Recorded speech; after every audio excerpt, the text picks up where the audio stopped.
Hi, everyone, and welcome to God's Plan, Your Part, a podcast where our goal is to read the entire Bible in a year, seeking to understand God's plan of redemption while discovering daily and practically your part in it. Hey everybody, welcome to God's Plan, Your Part. Today we are looking at Psalm 121, then 123 to 125, and then 128 to 130. Now, something that could be helpful to know, just to set the context of these songs, that these are a specific category of psalms called Psalms of Ascent. There's a couple different theories on what these are, but general consensus is that these songs would have been sung by pilgrims, not with like the buckles and on the Mayflower and stuff, by people who were traveling to Jerusalem to worship the Lord in Jerusalem for set festivals and times. So this would have been these songs would have been something that kind of like gathered the people around one theme. It would have passed the time. It would have set your mind on kind of what the Lord has done and what the Lord is going to do.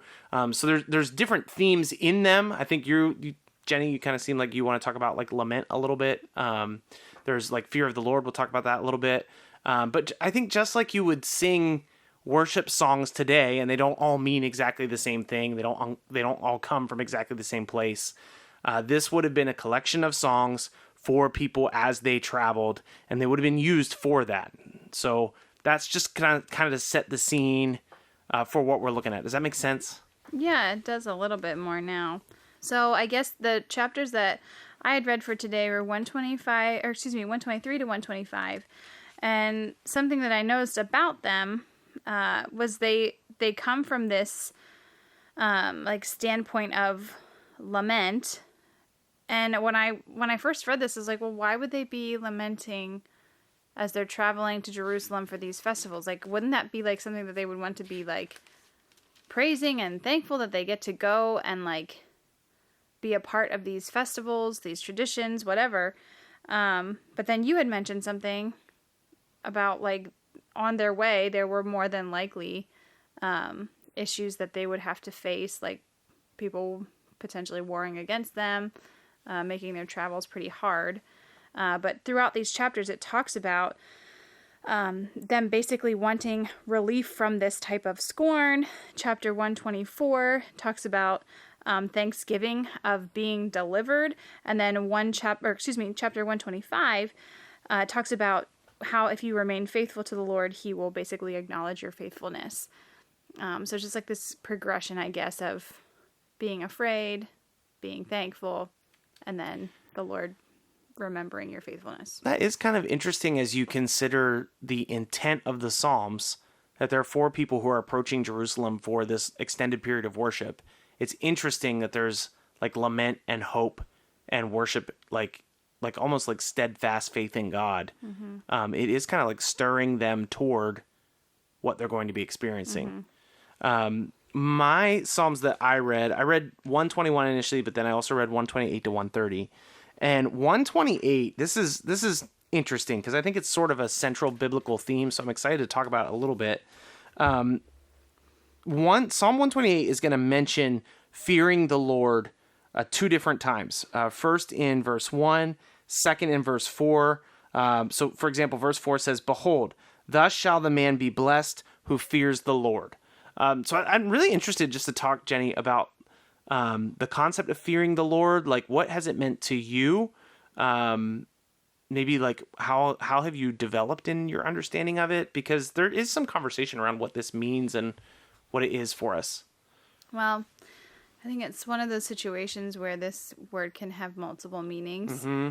And so first, initially, fear, you would think I would think of like the more common meaning of this, like, oh, you're afraid. But I actually think of, when I hear fear of the Lord, I think of like reverence and awe of who he is, mm-hmm. and like respect of his place, and understanding mine in direct correlation to his. Yeah. But then also, I think there is an actual fear too, knowing that like, hey, God is the reason that I wake up and breathe every single morning, and that I like am able to survive, live, whatever. So like understanding his actual power and authority is also kind of like, it's a fearful thing. Like, wow, he could do whatever he wanted in any moment of any day, of any second.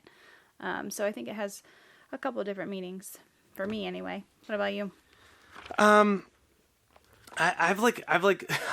probably like swung on this concept so much. I don't know if that helps or hurts. So growing Swung up from what? Both of those? I think some extremes. So I think if you think about this as a spectrum, I think one extreme is like fear of the Lord is literally that. You should be afraid of the Lord. I think there is a case to be made in like a faith-based loving the Lord sense. There is room for people to be afraid of who God is. Well, it's interesting too, like any instance that you hear in the Bible of Yes. people seeing the Lord, their first, like seeing him or like within his presence, their first reaction is to always fall to the ground, faces to the ground, right? Like complete, I think, both meanings of the word fear, complete reverence and awe of who God is. Like, wow, I'm completely unworthy and I need to like be on my face right now on the ground because of who you are. But at the same time, like actual literal fear, like, holy crap, that's God in front of me. So from what I can tell, and this is pretty limited, this is me just flipping to the glossary and kind of looking at where this comes up. The first time fear of the Lord is mentioned is Deuteronomy 6:13. It's the Lord your God you shall fear. Him you shall serve, and by his name you shall swear. You shall not go after other gods, the gods of the peoples who are around you. For the Lord your God in your midst is a jealous God, lest the anger of the Lord your God be kindled against you, and he destroy you from the face of the earth. That seems like a big deal. So that seems like actual fear. I don't think we're supposed to be terrified of God, but I do think there is part of our faith that is scared of God. Like, I don't want to upset him. I don't want to offend him. So I would say like there is a part of my life where I would be on that extreme side. Like, you should be terrified of God. You don't want to offend him. I would say there was another part of my life where I swung to the opposite extreme end that is like, no, like fear of the Lord means like loving him because he's like a friend. And like he just yearns after you so much. So where do you land now? I think more actually towards the middle, but probably more towards the actual fear side. Do not hear me saying like, well, you know, boys and girls, when you go to bed tonight, you should be terrified of God. I just think there's kind of like this thing where, is God a king? I was just going to say, is he a friend? Yeah, is he a king or is he a friend? I think God is a king. I don't think he's like some slobbering, sad ex-boyfriend who's just hoping that you will love him again. God has authority. He has power. He has strength. Anybody that came close to God in the Bible was terrified. And it's not just an Old Testament concept that carries over into the New Testament where when Peter first realizes who Jesus is, he falls on his face in front of God and he says, "Get away from me. I am a sinner." Like, he knows that Jesus is God and he is like extremely frightened. And so I think that when we are scared to some sense of who God is, it drives us to deeper obedience to him. So I think actually like a good word is, what'd you say? You said awe. Oh, like reverence. Reverence and awe. I think that is fair. I think it's a fair concept. Matthew 10:28 is an interesting verse to add to this conversation. In Matthew 10:28, I'm trying to flip through it here. I need to get better at buying time while I flip pages. Or maybe I need to get better at it. So Matthew 10:28, this is Jesus speaking. "Do not fear those who kill the body but cannot kill the soul. Rather, fear him who can destroy both soul and body in hell. Are not two sparrows sold for a penny, and not one of them will fall to the ground apart from your Father. But even the hairs of your head are all numbered. Fear not, therefore, you are of more value than any sparrows. So everyone who acknowledges me before men, I will acknowledge before my Father who is in heaven. But whoever denies me before men, I will also deny before my Father in heaven." So it's interesting. In Matthew 10, Jesus is saying fear and then fear not. And so it is kind of this idea of like, be obedient to the Father, but if you're not obedient to the Father, you should be afraid. And I think that is closer to how they would have understood God. I don't think that in David's time they would have understood God as like the slobbery ex-boyfriend that's just like, please come back. I think there would be a degree of extreme awe and extreme reverence. Like this is not just any old thing that's just not a big deal. So the fear of the Lord is a very important concept in the Bible. It is, I think, some degree of actual fear for how powerful God is, how holy God is. It requires us too, then, I guess, to understand that we are not powerful and we are not holy, and we are not like him.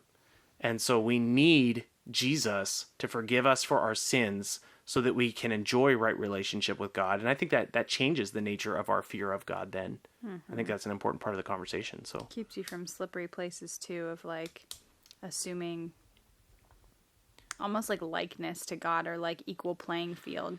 Yeah, we are not God. We are definitely not God. We're not even a tiny little God. So I think perhaps a your part for today, and this is something that I have been thinking through often, growing up in church, being a follower of Jesus for a long time. I've often thought of like, God is my friend, Jesus is my friend, and I don't know that he definitely like isn't, but it's been helpful to me to also consider God as king, as that authority figure in my life that is holy.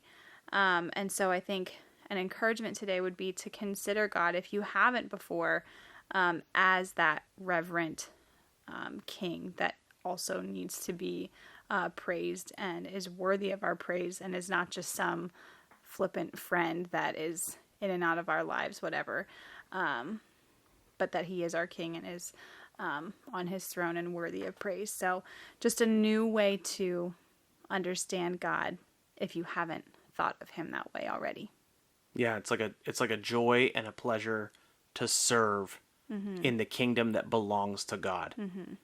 And of course, he loves us. He loves us so much. He sent his son to die for us. Like he loves us and desires to be with us. But that is not something to like take lightly. Right. It's something to be like, wow, that is amazing that God loves me so much. And we don't earn that. That is given to us freely. So there's nothing that you did to deserve that. God actually did that while you were still a sinner. But when we come under his lordship, under his authority, when we begin to serve in his kingdom, we don't serve to earn salvation. We serve because we have salvation.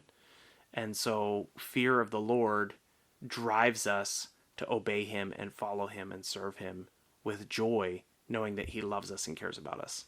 Hopefully that's an encouraging thing to you today. Tomorrow we will be in 2 Samuel, so we'll be turning into a new book, seeing what's going on with Saul and David.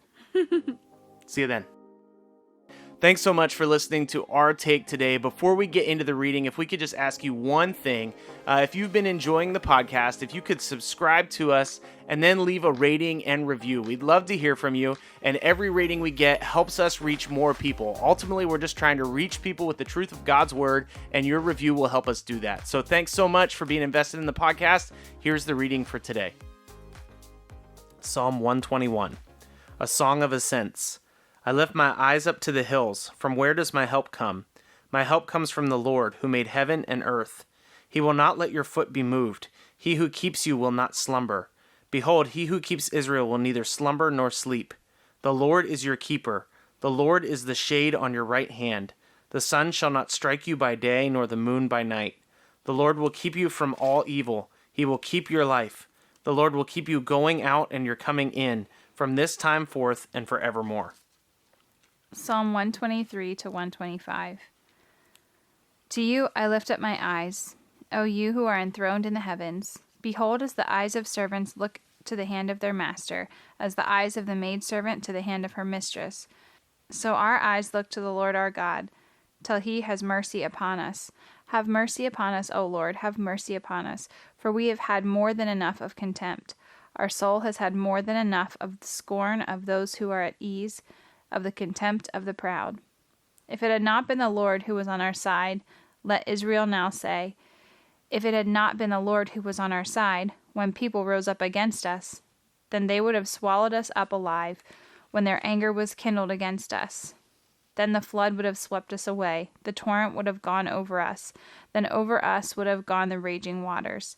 Blessed be the Lord, who has not given us the prey of their teeth.